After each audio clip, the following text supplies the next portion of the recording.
The slave's fortune. Ahmed was the only child of the wealthiest merchant in Damascus.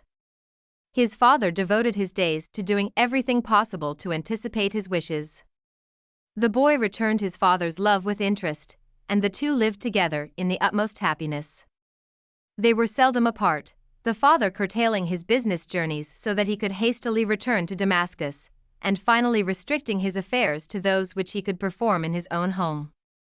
For safety's sake, Ahmed, whenever he was out of his father's sight, was attended by a big Negro slave, Pedro, an imposing-looking person, richly attired as befitted his station and duties.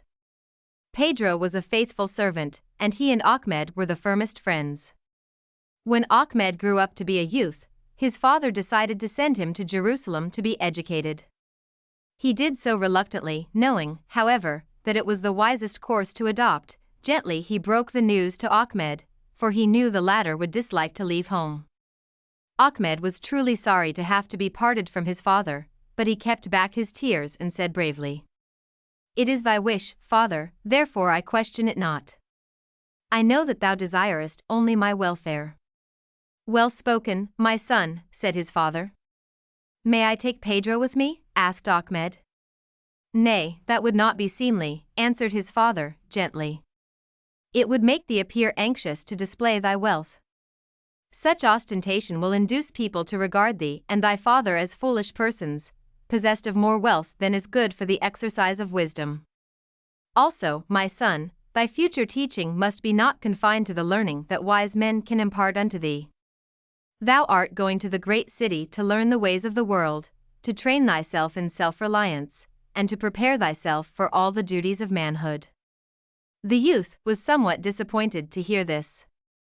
It was the first occasion, as far as his memory served him, that his father had failed to grant his wish, but he was nevertheless flattered by the prospect of quickly becoming a man, and he answered, "I bow to thy wisdom, my father."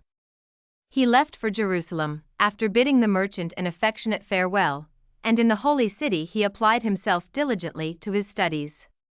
He delighted his teachers with his cheerful attention to his lessons, and discovered a new source of happiness in learning things for himself from observation. Also, it was a pleasant sensation to conduct his own affairs, and in the great city, with its busy narrow thoroughfares and its wonderful buildings, he daily grew less homesick.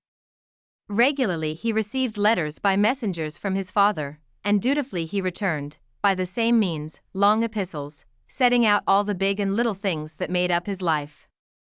A year passed, and one day the usual message that Ahmed expected came to him in a strange handwriting. He opened it hastily, with a foreboding of evil and alarm. The writer of the letter was one of the merchant's closest friends. He said, "O worthy son of a most worthy father, greeting to thee, and may God give thee strength to hear the terrible and sad tidings which it is my sorrowful duty to convey unto thee. Know then that it hath pleased God in his wisdom to call from this earth thy saintly father, to sit with the righteous ones in heaven. Here in the city of Damascus there is great weeping, for thy honored father was the most upright of men, a friend to all in distress, a man whose bounteous charity to the poor and unfortunate was unsurpassed. But our grief, deep and heartfelt as it is, cannot be compared to thine. We have all lost a wise counselor, a trusty friend, a guide in all things. But thou hast lost more. Thou hast lost a father. Thou art his only son, and on thee his duties will now devolve. Know then thy profound grief we share with thee.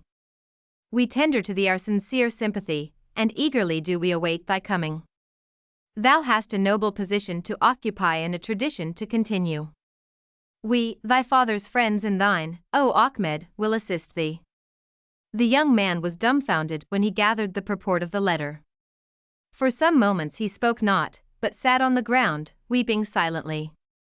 Then, remembering his father's admonitions, he promptly took up the task of settling his affairs in Jerusalem prior to his departure for Damascus. "I will take with me," he said, "the good rabbi who has been my religious instructor, for I am not fully prepared to undertake all the duties that will fall to my lot and need some strengthening counsel." On arrival at Damascus, he was greeted by a large concourse of people who expressed their sympathy with him and spoke in terms of highest praise of his father's benevolence. After the funeral, Ahmed called the leading townspeople together to hear his father's will read, for he was certain that many gifts to charities would be announced. Such was the case, and there were subdued murmurs of applause when the amounts were read forth. Then suddenly the friend who had written to the young man and was reading the will, paused. "I fear there must be a mistake," he said, in a whisper to Ahmed. "Go on," urged the assembled people, and the man read in a strange voice. "And now, having as I hope, faithfully performed my duty to the poor, I bequeath the rest of my possessions unto my devoted Negro slave, Pedro." "Pedro," cried the astonished crowd. They looked at the massive figure of the black attendant, but he stood motionless and impassive, betraying no sign whatsoever of joy or surprise. Ahmed could not conceal his bewilderment. "Is not left unto me?" he managed to ask. "Yes," returned his friend, and amid a sudden silence, he continued to read, "This bequest is subject to the following proviso, that one thing be given to my son before the division of my property, the same to be selected by him within 24 hours of the reading of this will unto him." The crowd melted away with mutterings of sympathy mingled with astonishment, but out of earshot of Ahmed, all said the merchant must have been mad to draw up so absurd a testament. Ahmed himself could hardly realize the great blow that had befallen him. He consulted with his father's friend and the rabbi, but, although they reread the document many times, they could find no fault or flaw in it. "Legally, this is correct and in perfect order and cannot be altered," said the friend. "My father must have made a foolish mistake and must have misplaced the two words son and slave," said Ahmed bitterly. "That does not so appear," said the rabbi, "thy father was a scholar and wise man. Speak not hastily, and above all act not rashly without thought. I would counsel thee to sleep over this matter, and in the morning we shall solve this puzzle." Ahmed, who was exhausted with grief and rage and surprise, soon fell into a deep sleep, and when he awoke the rabbi was reciting his morning prayers. "It is a beautiful day," he said, when he had finished. "The sun shines on my happiness, Ahmed." Ahmed was too depressed to make any comment, nor was he completely satisfied when the rabbi assured him all would be well. "I have pondered deeply and long over thy father's words," he said. "I sat up through the night until the dawn, and I have been impelled to the conclusion that thy father was truly a wise man." Ahmed interrupted with a gesture of disapproval. The rabbi took no notice but proceeded quietly, "Thy father must have feared that in thy absence after his death and pending thy possible delay in returning hither, slaves and others might rob thee of thy inheritance. Pedro, I have discovered, knew of the terms of the will. By informing him and making his strange will, thy father, O fortunate Ahmed, made sure of thy inheritance unto thee." "I understand not," muttered Ahmed. "It is perfectly clear," said the rabbi. "As soon as thou art ready, thou shalt make thy choice of one thing. Do as I bid thee, and thou shalt see thy father's wisdom." Ahmed had no option but to agree. He could find no solution himself, and wretched though he felt, reason told him that his father loved him and that the rabbi was renowned for shrewdness. The townspeople gathered early to hear Ahmed make his choice of one thing and one only from his father's possessions. Ahmed looked less troubled than they expected, the rabbi wore his most benign expression, and Pedro stationed himself in his usual place at the door, statuesque, obedient, and expressionless as ever. Ahmed held up his hand to obtain silence.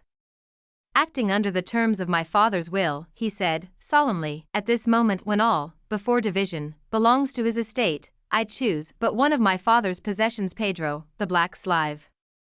Then everybody saw the wisdom of the strange will, for with Pedro, Ahmed became possessed of his father's vast wealth. To Pedro, who still stood motionless, Ahmed said, "And thou, my good friend, shalt have thy freedom and possessions sufficient to keep thee in comfort for the rest of thy days." "I desire not but to serve thee," Pedro answered. "I wish to remain the faithful attendant of one who will follow nobly in the footsteps of thy father." So everybody was satisfied.